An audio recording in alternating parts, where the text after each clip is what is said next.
Good evening students. आज हम लोग डिस्कस करेंगे काफी इंपॉर्टेंट चैप्टर है। चैप्टर का नाम है एटम। अब इसकी इंपॉर्टेंस के बारे में हम लोग पहले डिस्कस कर लेते हैं। ये इंपॉर्टेंट क्यों है और इस पे कितने क्वेश्चन आते हैं। बच्चों अगर नीट की बात करें तो नीट में इस पे लगभग 2 के आसपास क्वेश्चन तो आते ही आते हैं। और फिर बच्चों ना ये 12th में फिजिक्स में, मॉडर्न फिजिक्स में इससे रिलेटेड तो 6 क्वेश्चन वहां से ना, तो 6 + 2 8, तो 8 × 4 मतलब कितना होगा 32 नंबर के आसपास इस चैप्टर से रिलेटेड चीजें आते हैं। अगर हम लोग मिला लें दोनों को, फिजिक्स और केमिस्ट्री, तो ये वैसे कह सकते हैं हम लोग अगर जितने भी हम लोग फिजिक्स और केमिस्ट्री के चैप्टर पढ़ेंगे तो एक चैप्टर सबसे इंपॉर्टेंट हो जाता है इंडिविजुअल चैप्टर की अगर बात करें तो। अब हम लोग इसमें देखेंगे भाई इसमें ना क्वेश्चन किस किस टाइप से बनते हैं, मतलब कौन कौन सी चीजों पे क्वेश्चन बनते हैं। बच्चों ना कुछ एकदम छोटे छोटे क्वेश्चन भी आते हैं, इतने इलेक्ट्रॉन है, प्रोटॉन है, न्यूट्रॉन है, तो उनको मैं डिस्कस नहीं कर रहा हूँ। मतलब मेजर कौन कौन से पोर्शन से इसे क्वेश्चन आते हैं वो मैं डिस्कस कर रहा हूँ। देखते हैं बच्चों जो एटम वाला चैप्टर है इसमें ना किन किन चीजों से जनरली क्वेश्चन बनते हैं, तो मैं इसको 3-4 पार्ट में डिवाइड कर रहा हूँ। बच्चों में मेजर ना 3 पार्ट में इसको डिवाइड कर रहा हूं। तो सबसे ज्यादा बच्चों के जो क्वेश्चन आते हैं वो आते हैं इसमें बोर्स मॉडल से। बोर्स मॉडल, तो जो बोर्स मॉडल है उस पे सबसे ज्यादा क्वेश्चन आते हैं। मतलब ये चैप्टर की ये कह सकते हैं एकदम ना रीढ़ की हड्डी है। रीढ़ की हड्डी कौन सा चैप्टर है, मतलब एटम में रीढ़ की हड्डी कौन सा, बोर्स मॉडल है। ठीक है, तो इस पे काफी क्वेश्चन आने वाले हैं अपने। फिर बच्चों दूसरे नंबर पे ना ये थ्योरेटिकल पोर्शन है, जनरली बच्चे नहीं करते हैं, फिजिक्स में आता नहीं है, फिजिक्स में तो आता नहीं है और जनरली बच्चे करते नहीं है। तो ये होते हैं क्वांटम नंबर्स। किस पे आते हैं क्वेश्चन दूसरे नंबर पे, क्वांटम नंबर्स। क्वांटम नंबर पे काफी क्वेश्चन आते हैं क्वांटम नंबर से रिलेटेड, और काफी आसान होते हैं। अगर किसी को क्वेश्चन आता है तो उसको लगभग 5 से 10 सेकंड ही लगती है, ज्यादा समय नहीं लगेगा। ये अगर वो करेगा तो 5 से 10 सेकंड लगेगी, इससे कोई ज्यादा समय नहीं लगने वाला ना। ठीक है, तो सबसे मेजर पोर्शन इन दोनों से आने वाला है। फिर जो थोड़े बहुत जो क्वेश्चन आते हैं वो आते हैं जवानों ये 2 छोटे छोटे, हेजेनबर्ग अनसर्टेनिटी प्रिंसिपल और डी ब्रोगली। बच्चों डी ब्रोगली से भी थोड़े ज्यादा क्वेश्चन आते हैं और थोड़े बहुत ना क्वेश्चन आएंगे हेजेनबर्ग अनसर्टेनिटी प्रिंसिपल, हेजेनबर्ग अनसर्टेनिटी।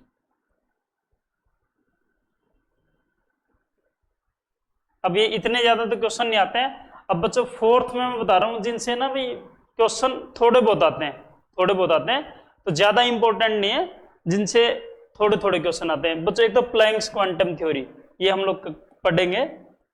प्लैंक्स पूरा नाम तो मैं यहाँ पे नहीं लिख पा रहा हूं, प्लैंक्स क्वांटम थ्योरी ना। तो दूसरे नंबर पे इस पे जो क्वेश्चन आते हैं थोड़े बहुत ही ना, ये जो रिलेशन होता है ना C=H न्यू, इससे रिलेटेड कुछ क्वेश्चन पूछ लेंगे ना, प्लैंक्स क्वांटम होगा। और एक थोड़े बहुत ना केमिस्ट्री में से कम आते हैं, photo electric effect, photo electric effect, photo electric effect, थोड़े बहुत क्वेश्चन आते हैं, ज्यादा नहीं आते।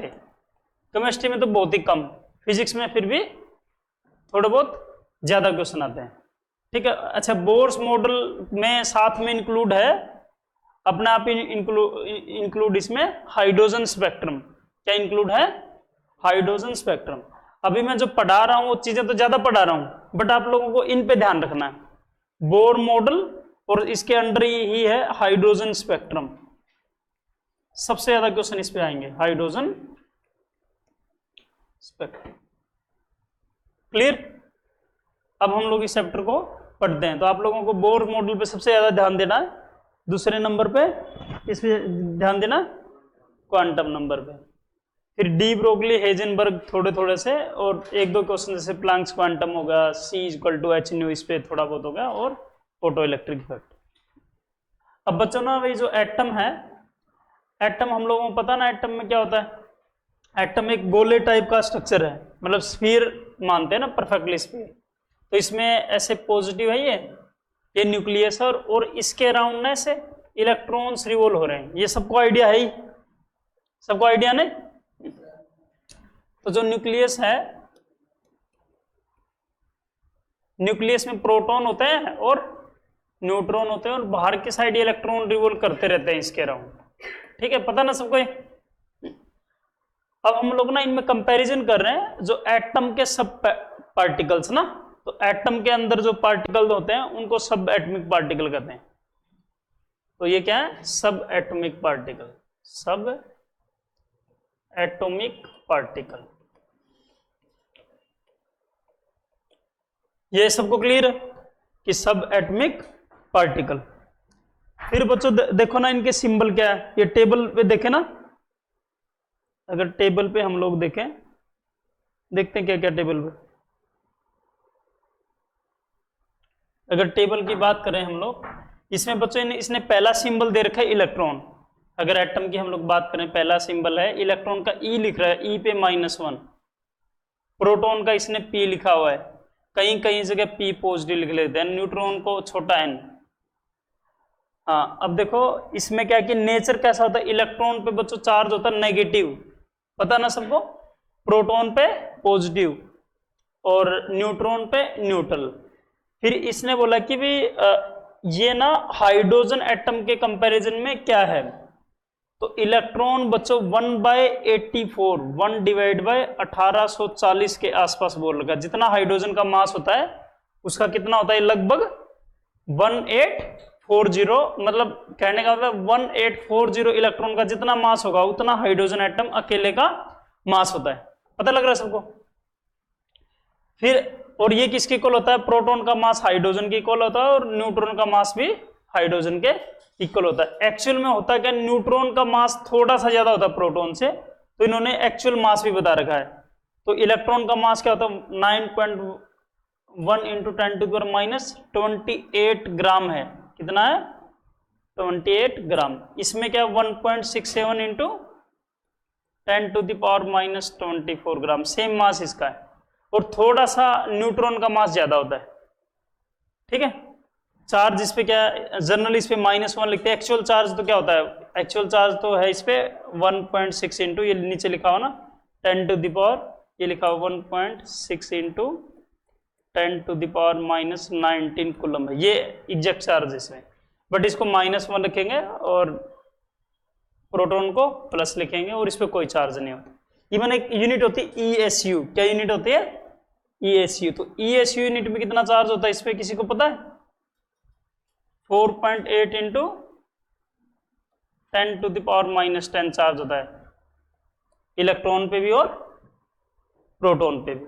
ठीक है, एक बच्चों ना ये देखते हैं डिस्कवर किस किसने किया था, इलेक्ट्रॉन को पता आप लोगों को किसने डिस्कवर किया था, डिस्कवर्ड बाय क्या, तो ऊपर लिखने का जगह कहां पे है, यहीं पे लिख देते हैं साइड में ना, इलेक्ट्रॉन डिस्कवर्ड बाय, किसने डिस्कवर किया था, जे थॉमसन। ठीक है भाई, और इलेक्ट्रॉन डिस्कवर किया था जे थॉमसन ने। Proton discovered by Rutherford.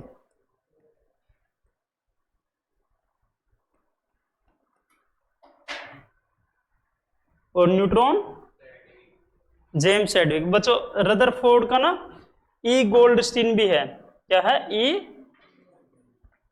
Goldstein. बल्कि अगर रदरफोर्ड और दोनों, तो ये मेन साइंटिस्ट है इसमें। ठीक है, और फिर न्यूट्रॉन किसने डिस्कवर किया था, James Chadwick.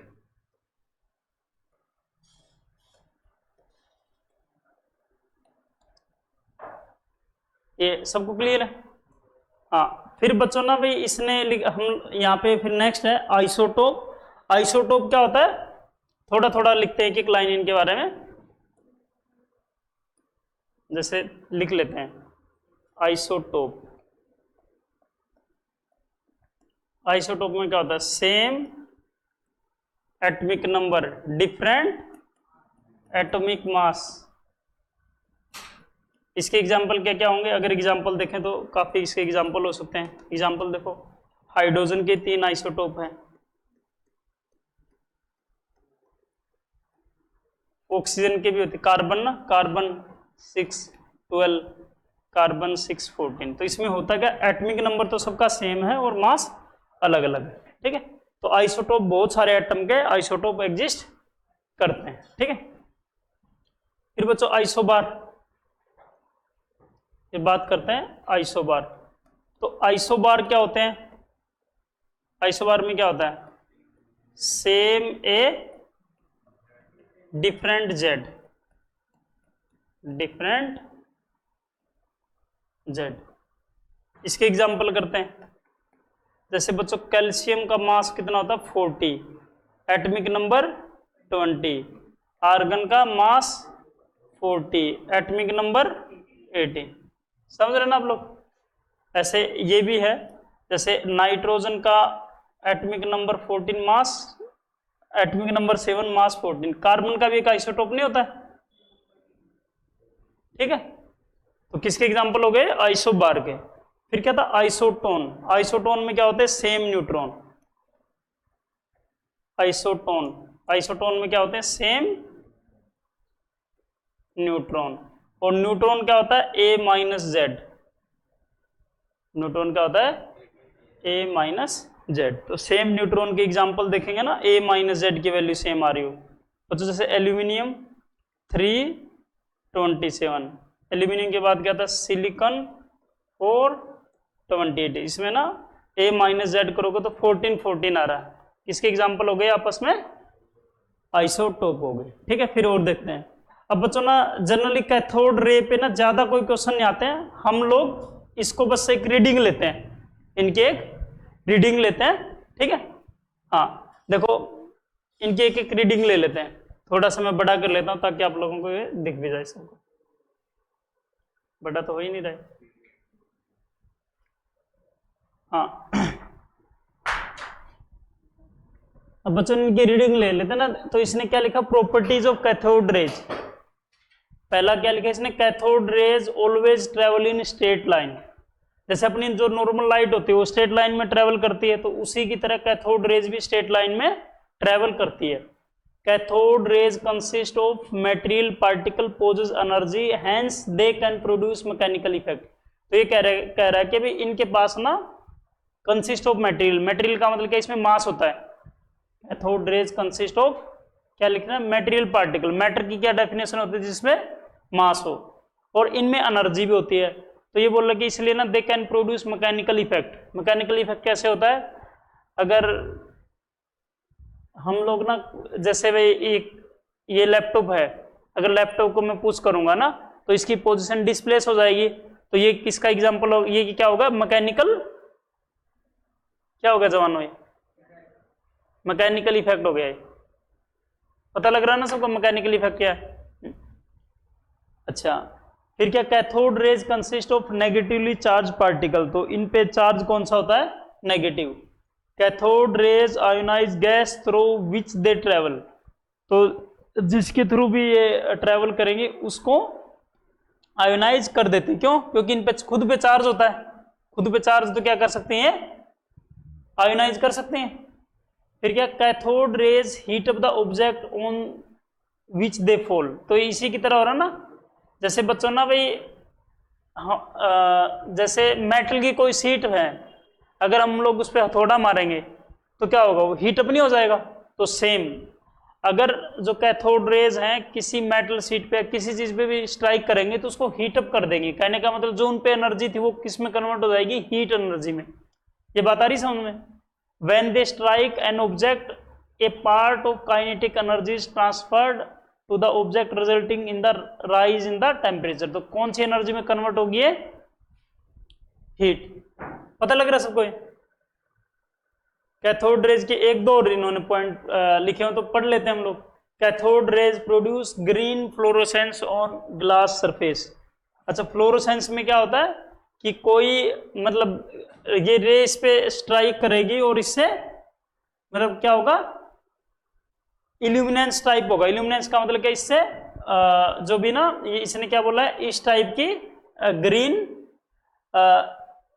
Green fluorescence. Fluorescence का मतलब क्या है कि भाई जैसे अगर ये कोई चीज है ना, अगर मान लेते इस पे अपन ZNS का पेंट वगैरह कर दें तो इस पे कोई रे स्ट्राइक करेगी तो वो इल्यूमिनेट होगा। इल्यूमिनेट का समझ रहे हो ना, चिंगारी सी वहां से निकलेगी in the form of light.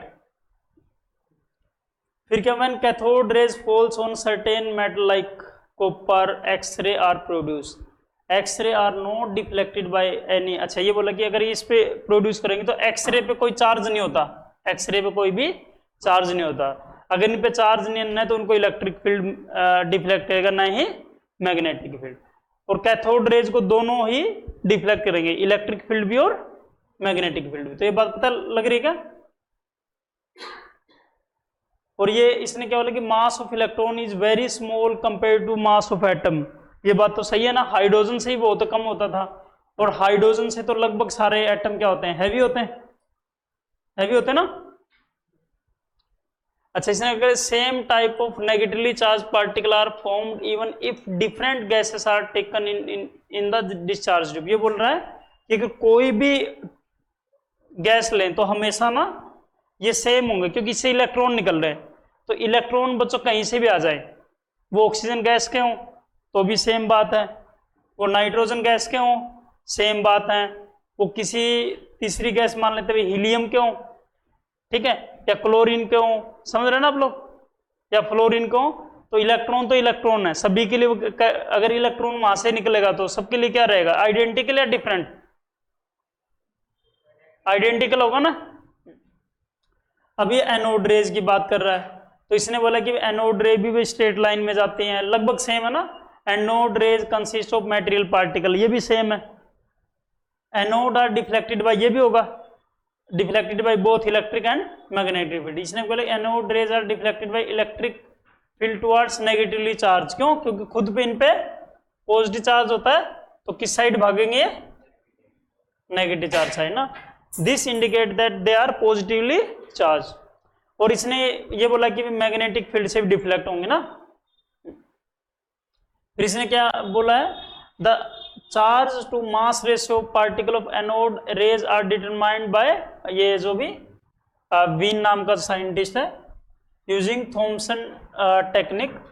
तो इसमें ये क्या कहना चाह रहा है कि charge to mass ratio of anode rays depend on कौन सी टाइप ऑफ गैस। क्यों? क्योंकि बच्चों अगर मान लेते कोई गैस है उससे इलेक्ट्रॉन निकल गए, अब थोड़ा सा सोच के देखो, एक तो ऑक्सीजन है उससे इलेक्ट्रॉन निकल गए तो मास किसके आसपास बच गया, 32 के आसपास।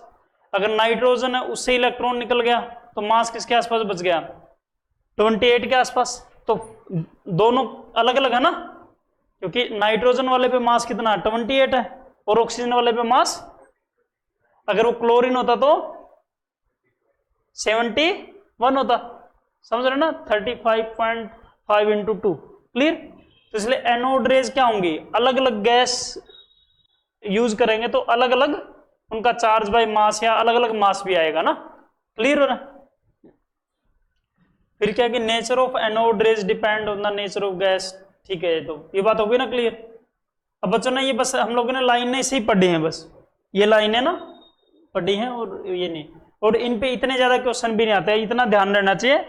कैथोड रेज इलेक्ट्रॉन की तरह होते हैं, मतलब इलेक्ट्रॉन होते हैं, और एनोड रेज प्रोटॉन तो नहीं होते बट प्रोटॉन की तरह होती है। कैसे चार्ज होता है, पॉजिटिव चार्ज होता है।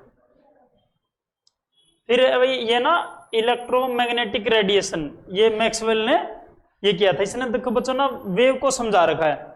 ये कह रहा है कि अगर कोई लाइट है वो ऐसे ट्रेवल करती है, देखो इस साइड में तो मान लेते हैं लाइट भाग रही है, इसके एक परपेंडिकुलर पे क्या होगा, इलेक्ट्रिक फील्ड, और दूसरे परपेंडिकुलर पे मैग्नेटिक फील्ड। या हम लोग ऐसे देखें, ये इस साइड तो क्या हो रही है, लाइट भाग रही है, ये एक अंगूठा इसके परपेंडिकुलर है, ये क्या होगा, इलेक्ट्रिक फील्ड या मैग्नेटिक फील्ड कोई भी, और ये इलेक्ट्रिक फील्ड। तो इस टाइप से समझ रहे ना।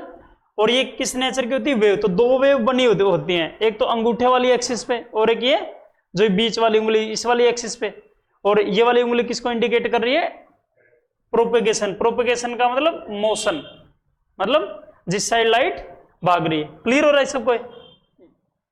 ये देखो इन्होंने ठीक से बना रखा ना, मैं खुद बनाता तो आपको पता ही है कितना अच्छा डायग्राम बनता ना। इसने समझा रखा ना, जैसे इसने इस एक्सिस पे क्या ले लिया है, मैग्नेटिक फील्ड, और परपेंडिकुलर जो ऊपर है उस पे इलेक्ट्रिक फील्ड, और ये मोशन। ठीक। अब बच्चों वेवलेंथ, तो वेवलेंथ क्या होती है, अगर कोई वेव होना ऐसे, वेवलेंथ क्या होती है, ये आप लोगों को ना इस पे ज्यादा थ्योरी वगैरह बहुत ज्यादा करने की जरूरत नहीं है। देखो ये ऊपर वाले पोर्शन को क्रेस्ट बोलते हैं, नीचे वाले को ट्रफ बोलते हैं ना। तो ये क्या होता है कि इसके कई तरह से हम लोग देख सकते हैं ना। वैसे तो ये कह सकते हैं दो सिमिलर पॉइंट के बीच के डिस्टेंस को क्या बोलेंगे हम लोग, वेव के वेवलेंथ। जैसे ये पॉइंट है, वापिस इस जैसा तो ये पॉइंट आएगा ना, तो इनके बीच का जो डिस्टेंस है दैट इज वेवलेंथ है, उसको लैम्डा से लिखते हैं। यहां से मेजर कर सकते हैं, ये पॉइंट आया उसके बाद ना सेम पॉइंट तो ये है, तो इनके बीच का डिस्टेंस भी क्या हो जाएगा, लैम्डा। क्लियर, कहीं से मेजर कर सकते हैं, होने क्या चाहिए, सिमिलर पॉइंट। ठीक है, नीचे से मेजर कर सकते थे, जैसे ये पॉइंट है फिर ये वापस जैसा आ गया, तो इनके बीच का डिस्टेंस क्या होगा, लैम्डा। ठीक है। फिर बच्चों फ्रीक्वेंसी ना, तो फ्रीक्वेंसी क्या होता है, कोई भी वेव एक सेकंड में कितने वेवलेंथ ट्रेवल करेगी उसी को उसकी फ्रीक्वेंसी कहते हैं। समझ रहे हो ना। जैसे मान लेते हैं भाई कोई पर्सन ना 1 घंटे में कोई राउंड लगाता, किसी मतलब मान लेते हैं किसी ग्राउंड के राउंड लगा रहा है, अगर उसकी फ्रीक्वेंसी हम लोगों को देखनी है, अगर वो 1 घंटे में 5 राउंड लगाएगा तो 5 हो जाएगी, अगर वो 1 घंटे में 20 राउंड लगाएगा तो 20 हो जाएगी, अगर वो 1 घंटे में 15 लगा रहा तो 15 हो जाएगी। समझ रहे ना। तो यहाँ पे उसके उस सर्कल की या उस जो भी राउंड की जगह क्या है यहाँ पे लैम्डा ना, तो जितनी लैम्डा डिस्टेंस ट्रेवल करेगी कोई भी वेव 1 सेकंड में, उसको क्या कहते हैं, उसकी फ्रीक्वेंसी। ठीक है, फ्रीक्वेंसी को न्यू से ऐसे लिखते हैं। ठीक है। और टाइम क्या होता है, टाइम होता है कि भाई एक वेवलेंथ डिस्टेंस ट्रेवल करने में जितना समय लगता है दैट इज टाइम। तो टाइम क्या होता है, टाइम वैसे होता था ना, डिस्टेंस अपॉन क्या होता था, स्पीड, डिस्टेंस अपॉन स्पीड होता ना। तो बच्चों यहाँ पे डिस्टेंस क्या, लैम्डा, और स्पीड ऑफ लाइट होती है, स्पीड क्या होती है, तो यहाँ पे ये होगा टाइम। ठीक है, लैम्डा बाय सी, और फ्रीक्वेंसी क्या होती है 1/t। और यहाँ से ये वाला वैसे रिलेशन इतना काम का नहीं है, तो फ्रीक्वेंसी इज इक्वल टू क्या होती है, c/λ। ठीक है, तो c is equal to lambda. और ये सबको पता ना, c होती है स्पीड ऑफ लाइट, क्या वैल्यू होती है स्पीड ऑफ लाइट की, चलो बच्चों कोई बड़ी बात नहीं है। ये तो मुझे लग रहा है कौन सी क्लास में आ जाता है, 8th क्लास में आ जाता है। क्लियर। फिर बच्चों इन्होंने ये लिखा हुआ, ये फॉर्मूला काफी इंपॉर्टेंट, अपने काफी काम आएगा, c is equal to nu lambda, काफी इंपॉर्टेंट फॉर्मूला ये, यूज होगा काफी ना। एक इन्होंने वेव नंबर लिखा हुआ है, क्या लिखा हुआ है, वेव नंबर। तो वेव नंबर को बच्चों फ्रीक्वेंसी वाला सिंबल होता है, इस पे बार लगा देते हैं, इज इक्वल टू 1/λ, इसको वेव नंबर कहते हैं ना। वेव नंबर होता क्या है कि जो फ्रीक्वेंसी है, मतलब उस वाला सिंबल है, उसके ऊपर बार लगा दिया और 1/λ। और ये भी हम लोगों ने क्या ना, टाइम पीरियड क्या था, फ्रीक्वेंसी क्या था 1/t, तो t क्या हो जाएगा 1/फ्रीक्वेंसी, एक ही बात है ना। अच्छा, एम्पलीट्यूड क्या होता है, जो ये वेव है ना इसकी हाइट, इसको एम्पलीट्यूड कहते हैं, इसको वैसे साई से लिखते हैं, समझ रहे हैं ना, जो ये हाइट है ये एम्पलीट्यूड है। क्लियर। फिर बच्चों ना एक इन्होंने लिखा हुआ, ये मतलब छोटी छोटी सी थ्योरेटिकल सी बातें हैं, समझ रहे हो। फिर क्या, ब्लैक बॉडी रेडिएशन, इसने ऐसे कोई पॉइंट लिख दिया ना, ब्लैक बॉडी रेडिएशन क्या होती है, ऐसी बॉडी जो परफेक्टली रेडिएशंस को एब्जॉर्ब भी कर पाती है और परफेक्टली एमिट भी कर पाती है ना, तो that is called black body radiation. ठीक है, एक लाइन की बस बात है। वैसे तो फिजिक्स में थोड़ा सा और आएगा भाई, ये इसकी जो एमिसिविटी है वो भी 1 होती है, और जो एब्जॉर्बिंग पावर है वो भी 1 का मतलब 100%। ठीक है। फिर बच्चों ना प्लैंक्स क्वांटम थ्योरी, अब ये इंपॉर्टेंट है, प्लैंक्स क्वांटम थ्योरी, ये वाली थ्योरी इंपॉर्टेंट है, इस पे अपने क्वेश्चन बनते हैं, काफी अच्छे अच्छे क्वेश्चन बनते हैं। तो इस साइंटिस्ट ने बच्चों ना पार्टिकल नेचर को एक्सप्लेन किया था, कौन सा nature, particle nature of wave, particle nature of wave. तो इस साइंटिस्ट ने क्या बोला कि जो वेव होती है, wave is form of small packets of energy. Wave किसकी बनी होती है, स्मॉल पैकेट्स ऑफ एनर्जी। उन पैकेट को क्या बोलते हैं हम लोग, क्वांटा बोलते हैं। क्या बोलते हैं, क्वांटा या क्वांटम। और in case of visible light it is called photon. In case of visible light it is called photon. तो इसने बोला ना कि जो रेडिएंट एनर्जी एब्जॉर्ब होती है या एमिट होती है, कंटिन्यूअस नहीं होती, क्योंकि पार्टिकल नेचर ना, पार्टिकल का मतलब टुकड़ा, पार्टिकल का मतलब क्या होता है, टुकड़ा। टुकड़ा का मतलब क्या होता है, किसी चीज को अलग किया जा सके ना, उसको हम लोग टुकड़ा कहते हैं। क्लियर हो गया। और बच्चों ना एनर्जी क्या होती है, एनर्जी होती है ना जो फोटोन की, वो होती है directly proportional to its frequency, directly proportional to its frequency. तो एनर्जी इज इक्वल टू होता है बच्चों एच न्यू, एच न्यू। ये काफी इंपॉर्टेंट, एच होता है प्लैंक्स कांस्टेंट। एच क्या होता है, प्लैंक्स कांस्टेंट। ये लिखा हो ना, तो इसकी वैल्यू अपने को याद होनी चाहिए। लिखी है ना 6.626 इंटू 10 टू द पावर, ये ज्यादा यूज करते हैं, 6.626 into 10 to the power -34 joule second. ठीक है बच्चों, आगे इन्होंने लिखा है अगर नंबर ऑफ क्वांटा ज्यादा होंगे, अगर नंबर ऑफ क्वांटा ज्यादा होंगे तो टोटल एनर्जी ज्यादा होगी। अगर मान लेते बहुत सारे क्वांटा हैं तो E total directly proportional to n हो जाएगा। ई टोटल क्या हो जाएगा, डायरेक्टली प्रोपोर्शनल टू एन। इसको अपन ऐसे भी लिख सकते थे एच सी बाय लैम्डा, और 1 बाय लैम्डा क्या होता है, वेव नंबर। ऐसे भी लिख सकते हैं ना ऐसे। और कई सारे लैम्डा हो तो क्या हो जाएगा, तो ई टी क्या हो जाता है, यहाँ पे ई टी हो जाता एन एच न्यू, या n h c by lambda, या n h c wave number. ठीक है क्लियर। फिर आगे देखते हैं जवानों। अब इन्होंने ना छोटे छोटे क्वेश्चन दिए हुए हैं।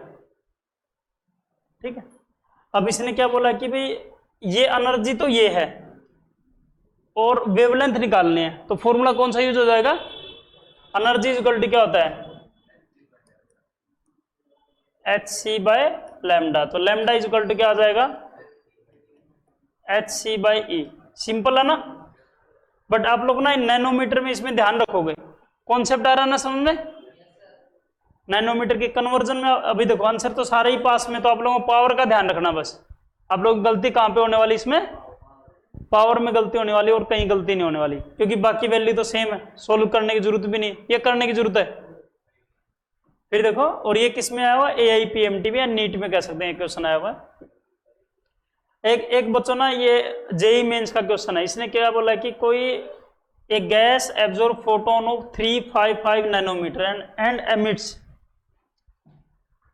Eight 2 wavelength if one emission is 680 nanometre. मतलब एक की वेवलेंथ 680 तो दूसरे की पूछी है। कहने का मतलब क्या कह रहा है कि पहले कोई ऐसे वेव थी, ये 2 वेव में टूट गई, 2 वेव में टूट गई, तो क्या होगा, जो पहले एनर्जी थी, क्या एनर्जी तो कंजर्व रहती है ना भाई,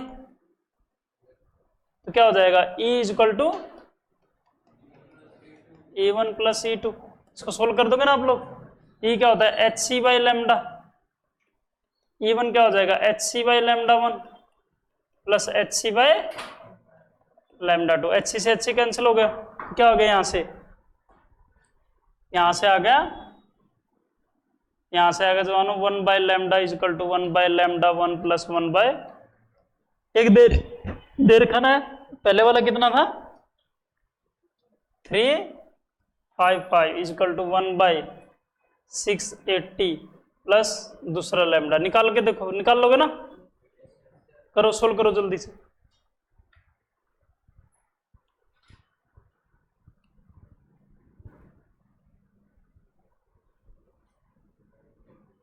तो क्या होगा इसमें, लैम्डा 2 इज इक्वल टू क्या हो जाएगा, या 1 by lambda 2 is equal to 1 by 355 minus 1 by 680।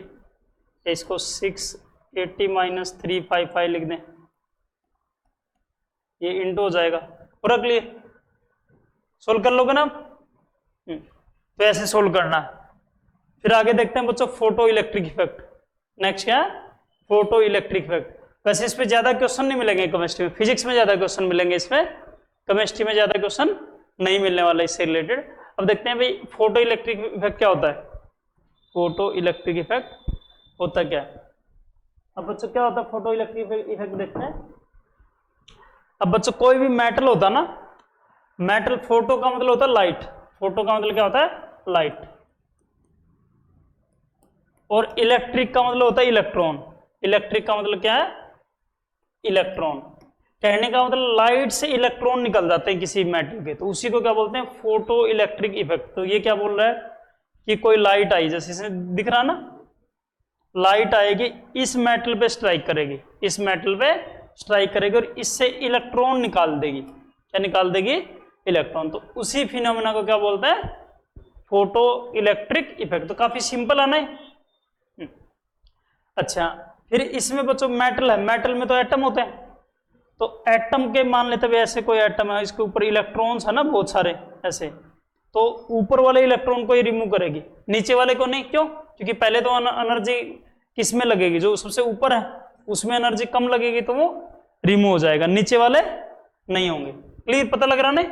हाँ, तो ये ना फिजिक्स के हिसाब से तो काफी इंपॉर्टेंट है, केमिस्ट्री में इतने ज्यादा इस पे क्वेश्चन नहीं आते। क्लियर है ना। तो जब जैसे बच्चों ना फोटो इलेक्ट्रिक इफेक्ट होता है तो मिनिमम एनर्जी चाहिए होती है अपने को। क्या चाहिए होती है मिनिमम एनर्जी चाहिए होती है। मान लेते इसके लिए, इसके इलेक्ट्रॉन निकालने के लिए अपने को चाहिए 1.9 इलेक्ट्रॉन वोल्ट चाहिए। कोई मेटल है, अपने को पता तो है नहीं कितना चाहिए 1.9। अगर हम लोगों ने इसकी लाइट की एनर्जी है मान लेते हुए 1.7 है, तो इलेक्ट्रॉन नहीं निकलेगा या निकलेगा। अगर ये 2.1 है तो इलेक्ट्रॉन निकलेगा और बाकी एनर्जी किस में कन्वर्ट हो जाएगी, जो फालतू की एनर्जी है 0.2 किस में कन्वर्ट हो जाएगी, ये कन्वर्ट हो जाएगी काइनेटिक एनर्जी में। ये बात समझ आ रही। अगर ये होता 3 वोल्ट फिर क्या होता, इलेक्ट्रॉन निकलता और कितनी एनर्जी काइनेटिक एनर्जी में कन्वर्ट हो जाती 3 - 1.9। कितना होता 3 - 1.9 1.1। समझ में आ रहा है।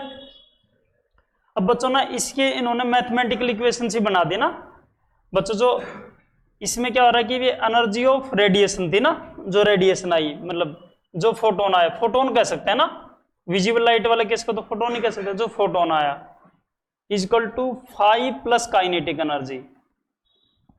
5 क्या होता है यहाँ पे थ्रेशोल्ड एनर्जी। 5 को क्या बोलते हैं, जो मिनिमम एनर्जी चाहिए ना इलेक्ट्रॉन निकालने के लिए, उसको 5 कहते हैं। थोड़ा सा लिखते हैं ना, ये क्या होता है भाई, ये मान लेते हैं H न्यू है। क्या है ये H न्यू, ये बच्चों ना H न्यू है, ये इसको भी एनर्जी की फॉर्म में H न्यू नोट, और ये काइनेटिक एनर्जी ऐसा लिख सकते हैं। क्लियर।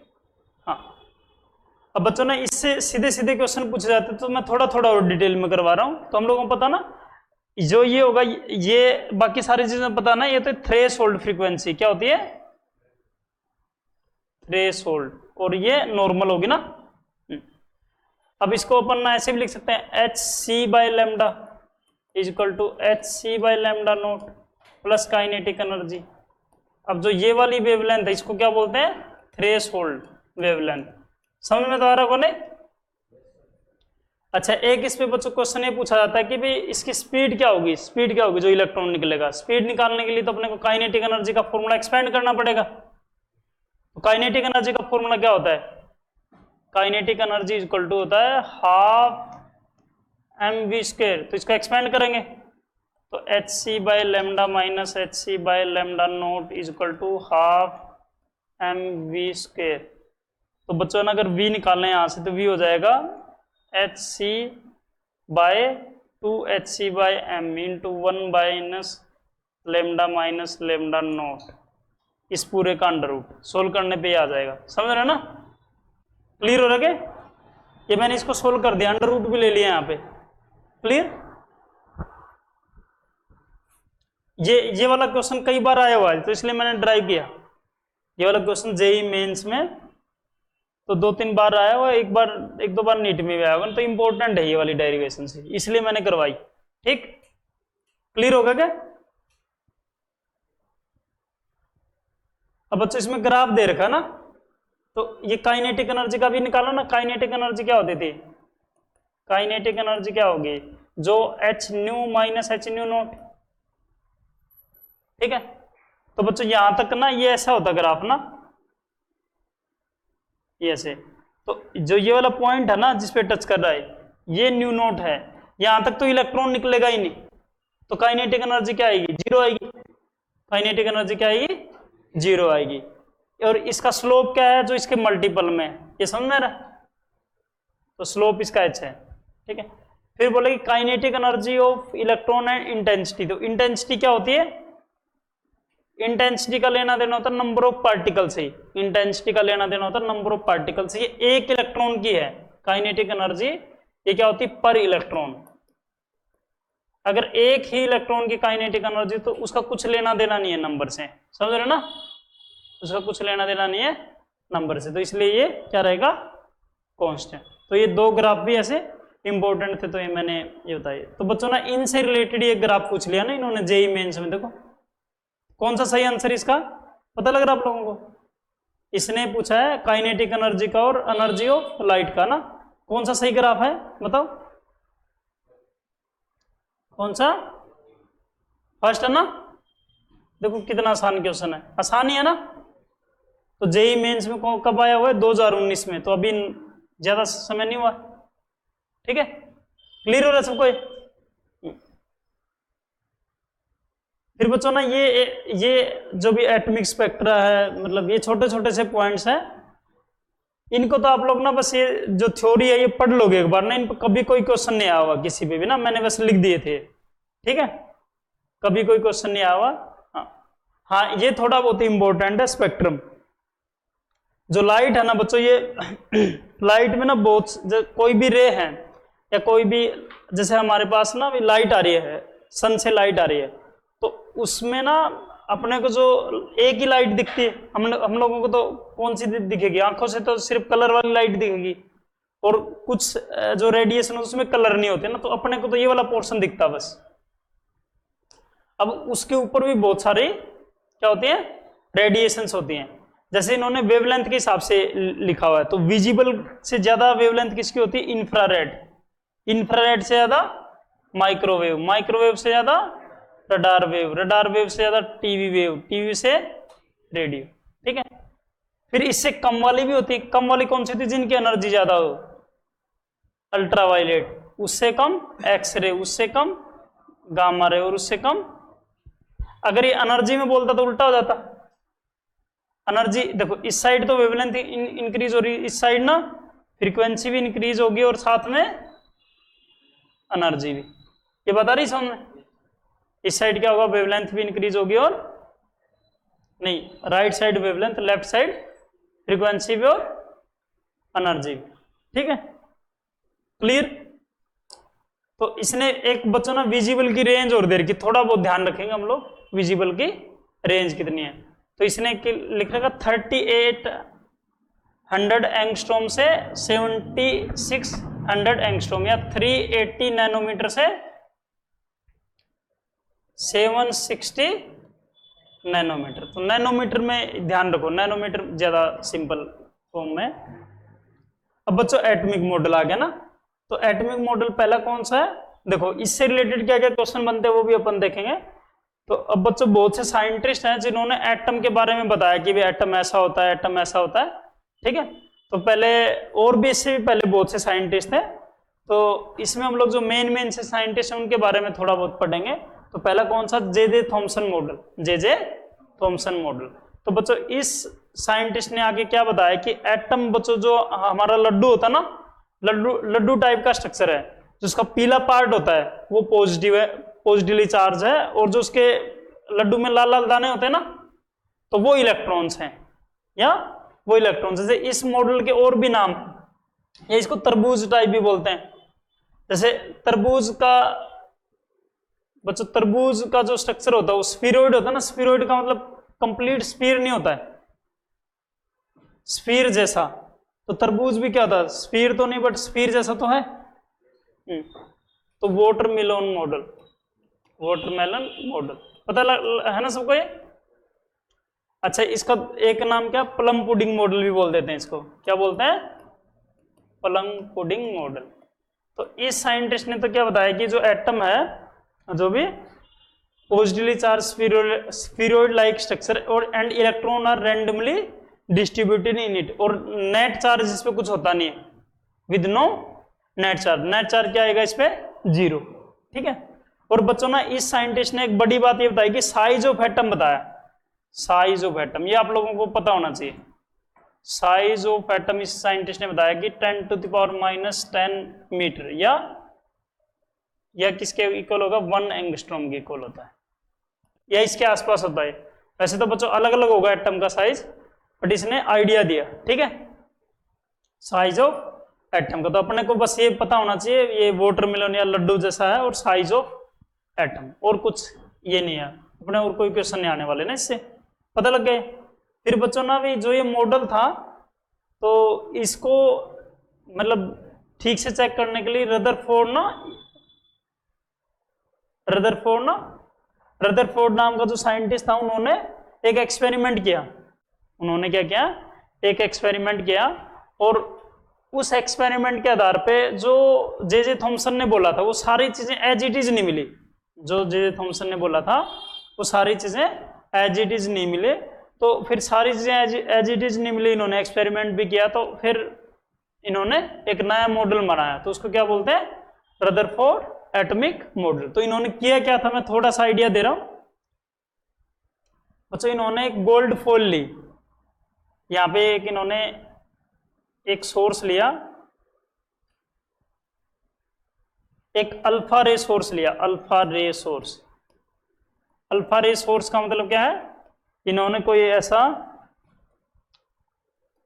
मतलब मशीन टाइप मान सकते हैं, ऐसी कोई मशीनरी जिससे कौन सी रे निकलती, अल्फा रे। अल्फा रे होती है हीलियम 2 पॉजिटिव, मतलब हीलियम का न्यूक्लियस है, हीलियम का क्या न्यूक्लियस है, वो इससे निकल रही थी, इसने रेडियम वगैरह लिया, समझ रहे ना आप लोग। तो इससे कौन से पार्टिकल निकल रहे थे, अल्फा पार्टिकल विद एनर्जी ना। तो इसने देखा कि मैं चेक करता हूं कि एटम में कितना कुछ स्पेस खाली होता है भी नहीं होता, तो इसने एक गोल्ड की फॉइल लगा दी इसके आगे, क्या लगा दिया, ऐसे गोल्ड की फॉइल लगा दी। बस तो गोल्ड टाइप स्ट्रक्चर तो ये तो बना ही सकते हैं हम लोग यहाँ पे। तो जवानों इसने गोल्ड की एक फॉइल लगाई ऐसे, दिख तो नहीं रही होगी आप लोगों को, दिख रही है क्या, जिसकी आंखें ठीक है उसको तो दिख रही होगी। ठीक है। तो बच्चों इसने गोल्ड की फॉइल बनाई, और इसने ना ताकि रे ठीक से जाए तो इसमें कुछ इसने स्लिट वगैरह लगा दिया ऐसे। ये इनका कोई बड़ा काम नहीं है भी, ये तो ये बस यही था कि इसको डायरेक्शन मिल जाए ना। तो फिर इसको क्या ऑब्जर्व हुआ, और पीछे इसने स्क्रीन लगा दी, पीछे को इसने स्क्रीन लगा दिया ऐसे। अच्छा, इस स्क्रीन की खासियत क्या थी कि इस पे उसने कुछ पेंट कर दिया किसी चीज का, इस पे उसने किसी चीज का पेंट किया, मान लेते हैं इसमें इसने ना किसी चीज का पेंट कर दिया ऐसे। वो जो इसने पेंट किया था वो थी ZNS, क्या थी, ZNS। तो बच्चों हुआ क्या, मान लेते हैं यहां से जो इसने अल्फा पार्टिकल लिए, जो यहां से इसने अल्फा पार्टिकल लिया, अल्फा पार्टिकल निकले और लगभग सारे के सारे यहां पे हो गए, 99% से भी ज्यादा सीधा स्ट्राइक हो रहे थे, मोर देन 99%, तो सीधा ही जा रहे हैं। तो अगर बच्चों कोई चीज अपन ले और मैंने यहां से कुछ फेंका और वो एग्जैक्टली इससे मतलब मेरे हाथ से पार हो रहा है, इसका मतलब मेरे हाथ में खाली स्पेस है या भरा हुआ है। तो इससे उसको ये आइडिया आया कि भाई इसमें स्पेस तो लगभग क्या है, खाली है। तो अब इसके थोड़े से कंक्लूजन यहाँ पे लिखे हैं, वो हम लोग पढ़ लेते हैं बस ना। तो इसने क्या लिखा हुआ, most of the fast moving alpha particle pass through straight line without any deviation ना, मतलब गोल्ड फॉल से सीधे सीधे पार हो गए बिना किसी डेविएशन के। तो ये बात आ गई समझ में। और इसने क्या लिखा, some alpha particle were deflected from their path through small angles. तो उसने बोला कि थोड़े बहुत किसी एंगल से डिफ्लेक्ट भी होने हैं। और इसने बोला कि भाई 1 in 12,000, बच्चों कहीं पे 10,000 लिख देते हैं, कुछ बुक्स में 20,000 भी लिख देंगे, मतलब काफी नंबर में से अपन अपने को क्या है कि कई हजार में से एक पार्टिकल पूरी तरह मतलब 180 डिग्री पे बाउंस बैक हो रहा ना। तो इससे आइडिया क्या लगा इस वाले में, इसमें थोड़ा सा ऐसा आइडिया लगता है कि जो एटम्स ऐसे हैं, इस टाइप से एटम्स, इनमें बच्चों ये न्यूक्लियस है,